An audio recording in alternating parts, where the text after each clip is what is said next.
Ever heard about the Great Hanoi Massacre? The Great Hanoi Rat Massacre of 1902 did not go as planned.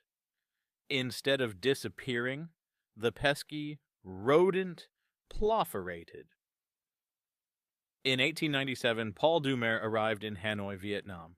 A 40-something French government worker fresh off a big professional failure, he resigned as Minister of Finance after his scheme for a new income tax failed. Doumer had a new job to try his hand at. He'd been appointed the Governor General of French Indochina, a group of colonies in Southeast Asia that included what is now Vietnam.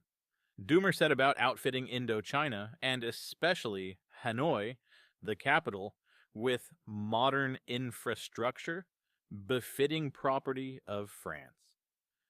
By the turn of the century, a typical colonist in Hanoi lived on a wide avenue lined with trees. Home was a spacious villa with many rooms and fine European things, including, notably, a toilet. What better way to distinguish French Hanoi, Doumer thought. The vast sewer system that ran under the French section of town, and the smaller one serving the overcrowded neighborhoods where the Vietnamese inhabitants lived, was a symbol of cleanliness and progress. Imagine the dismay, then, when rats began emerging from the drains. It turns out that when Doumer's colonial government laid more than 9 miles of sewage pipe beneath Hanoi, it inadvertently created 9 miles of cool, dark, rodent paradise, where the pests could breed without fear of predators. As if it wasn't enough that these furry invaders disrupted the colonists' illusion of European tranquility in Asia, cases of the bubonic plague started popping up, and rats were suspected of carrying the disease. Something had to be done. A solution was devised. Vietnamese rat hunters, hired by the colonial government, would descend into the sewers to hunt the rats down and be paid for each one eliminated. And so began the Great Hanoi Rat Massacre. The bloodshed started swiftly. In the last week of April, 1902, 7,985 rats were killed, and that was just the beginning. The assassins continued to gain experience in the month of May, pushing the death toll above 4,000 each day. By the end of the month, the numbers were even more astounding. On May 30th, alone 15,041 rats met their end. In June, daily counts topped 10,000, and on June 21st, the number was 20,112. Let's let that sink in. 20,112 rats killed in a single day.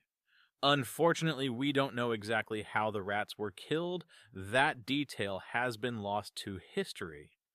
We only know about the rat hunt at all because in the 90s, historian Michael Vann was in France researching French colonialism when he came upon a file labeled Destruction of Animals, Rats.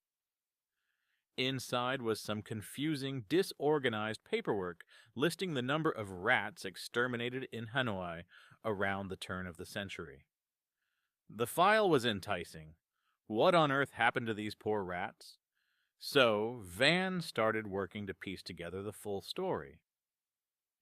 Here's an account from Van's paper on the rat massacre. One had to enter the dark and cramped sewer system, make one's way through human waste in various forms of decay, and hunt down a relatively fierce wild animal which could be carrying fleas with the bubonic plague or other contagious diseases. This is not even to mention the probable existence of numerous other dangerous animals, such as snakes, spiders, and other creatures, that make this author's skin crawl with anxiety.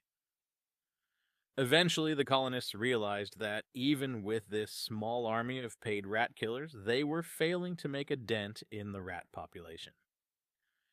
They proceeded to Plan B, offering any enterprising civilian the opportunity to get in on the hunt. A bounty was set, 1 cent per rat, and all you had to do to claim it was submit a rat's tail to the municipal offices. That way, the government wouldn't be overrun with bulky rat corpses. I always think about that, Dr. Van says. Who is the poor guy counting all these rat tails? The French were especially pleased with this arrangement because they'd been encouraging entrepreneurialism in Vietnam. And at first it seemed to be working. Tails poured in. French ingenuity triumphed again, but then there started to be curious sightings all around town.